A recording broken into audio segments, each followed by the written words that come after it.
This one's probably going to be a little tough video to get through. But it's this guy that's been showed up and asked me some questions regarding my smoking and causes is what I'm trying to look at. Something's been in the back of my head for since some of these questions have been asked. So it has a lot to do with my smoking addiction. And it's almost like I have never had a voice because of my parents. And my parents are just about dead. And I know I will never show up at the funeral.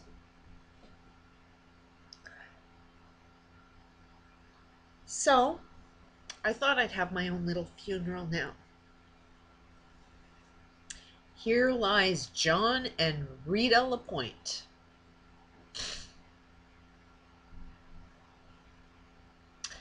My mother came from an abusive family. She was a really, really loving, caring person. But she married a man who was really, really good looking. But he also came from a very abusive background.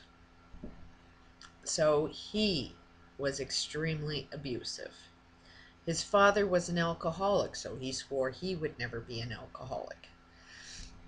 But he had all of the alcoholic behaviors. That's why AA does not work, is because it never gets rid of the causes of why you drink. So you don't have to drink to still have the same heritage problem. The man was abusive. He was depressed. All the time I've known him, that man has never, ever known 1 second of happiness. His favorite saying is, "You can't teach an old dog new tricks." And it looks like my father thought he was old when he was born. Because all my life he said that. He said, and he was young when he had kids. So it's like as soon as you have kids, you become old, and then the rule applies that you can't teach an old dog new tricks. So you can never change. He had guns.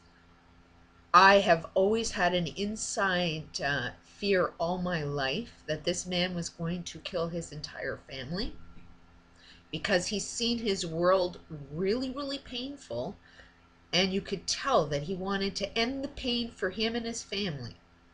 And he didn't realize that the pain his family suffered from was him, because he chose not to be happy. He did not want to be happy. He wanted to be miserable.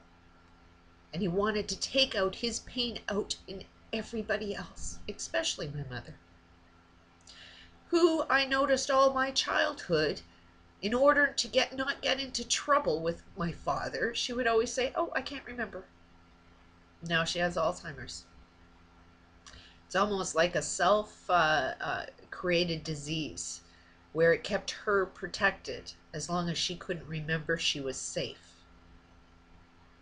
So now she's safe.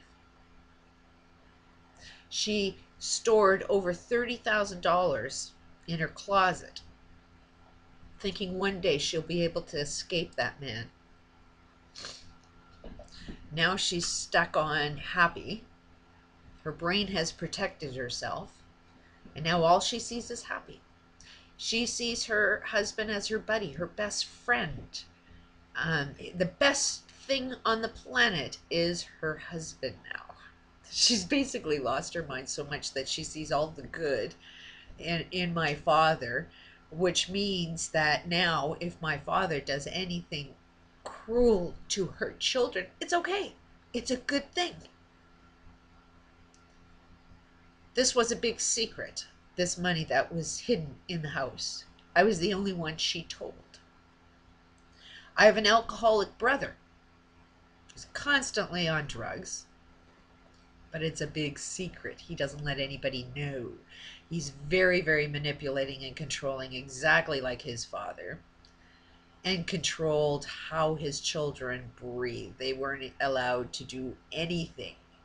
And he acts like the best parent, on the block, that, I'm really going to watch my kids, that they don't do drugs, they don't get, are drinking or partying or doing anything. Meanwhile, the guy's drunk and stoned in his own house, and it's a big secret. My family is full of secrets, which is why I'm such an open book, because there's no damn way I'm going to tell one secret. And my brother just threw away $30,000 because he didn't know that it was hidden in her stuff. And recently, my father, I guess, was in a coma in a hospital, so they had to put my mother away. And what does the alcoholic son do? Sell off everything real fast. Probably never seen a house sell so fast. He probably lowered the price. It was a giveaway. And he threw out everything. He threw everything out. I have another sister who is not entitled to anything because my brother has laid claims on everything. Like father, like son. It's not like I wanted anything. It's just how much they created their own hell. My father does not want my mother to have Alzheimer's, and yet there's a cure. I've showed him information, but he didn't want to look at it. So my father intentionally created my mother to have Alzheimer's. He wanted it. While he tells everybody he doesn't want it, he does. He wanted to control all aspects of her life. Now he's in total control of her life. Because she can't do a thing for herself. He's stuck doing it. Now he can't do anything because he's had this stroke and can't move and near death. And when I phoned, even offered it if they needed any help. No, don't want to see me. He spent his life hating me. He spent his life hating me and my sister, and cherished the alcoholic, the boy, the chosen one. My parents intentionally created a family where everybody fought against each other. And I look at the end of the day and say, what was your life about? Not 1 ounce of it was happy. Not 1 ounce of it did you care about family. My father was all about being the Jones. He had to have the best of everything. He had to be the first to have the best of everything. But he did not give a shit about his family. This was not a family man. Ironically, though, he comes from a family of 10 kids. He was the oldest boy. There was one older girl. He was the second child.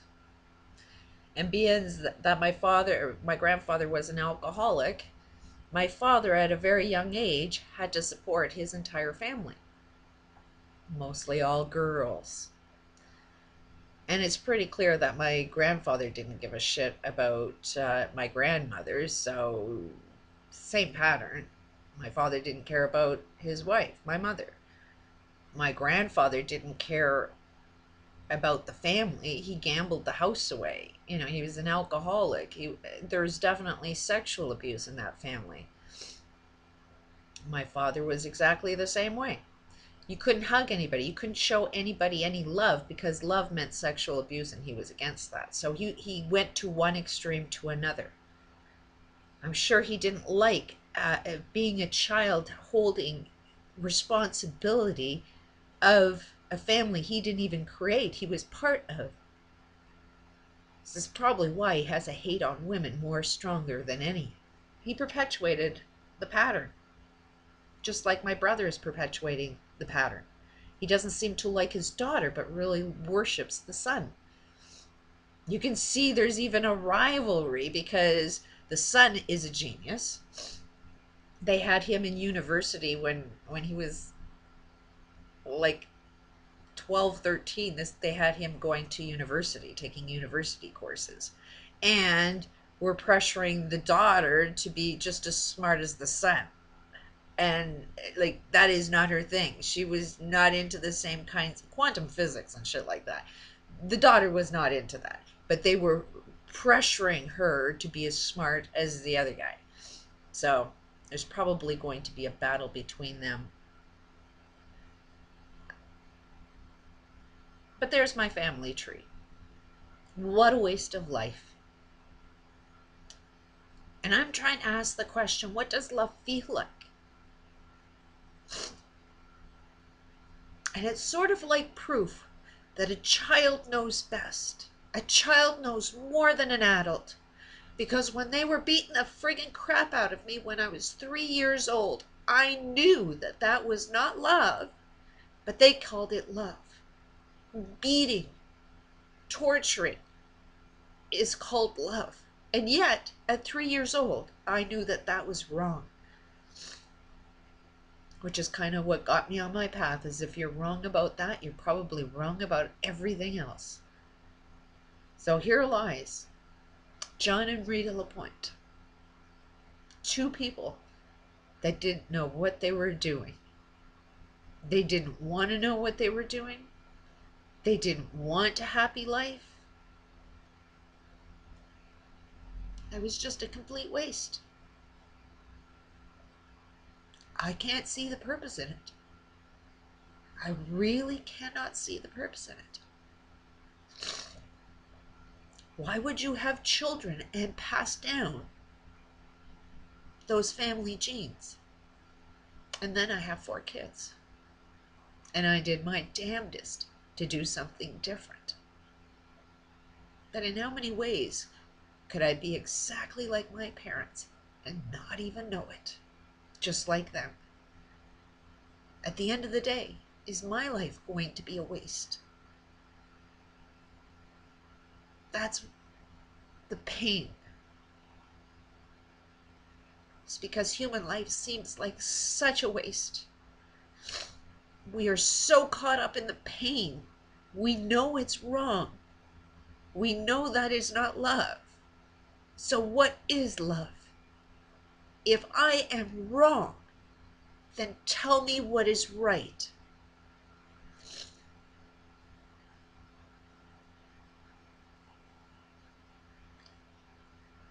It's either you can be caught up in so much pain, knowing your parents. I mean, everybody loves their parents no matter how bad they are. You love your parents. You want to be a part of their lives. But all they do is push you away. As if they don't want to be part of your life. To me, that's not family. So it's sad that I have parents like that. But if they die,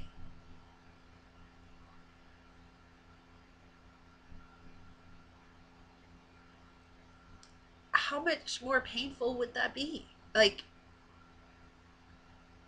I know that.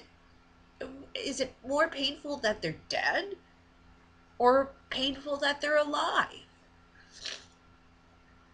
I can't see the difference. It's going to be painful if they're dead or alive. If they're dead, at least I don't have to chase for anything anymore. So it's almost like death is a relief. It's a relief for me, because I don't have to chase over trying to get approval by parents you know damn well will never ever approve you. But dying is the wrong thing. Not when the potential for human life is to live forever. That means if they died because of how they lived. And they did not live, which means from the minute they were born, they were dying. And that is just wrong. That's as wrong as beating somebody and saying they love you. That is not love. Killing somebody saying you love them is not love. So what is love? Peace out.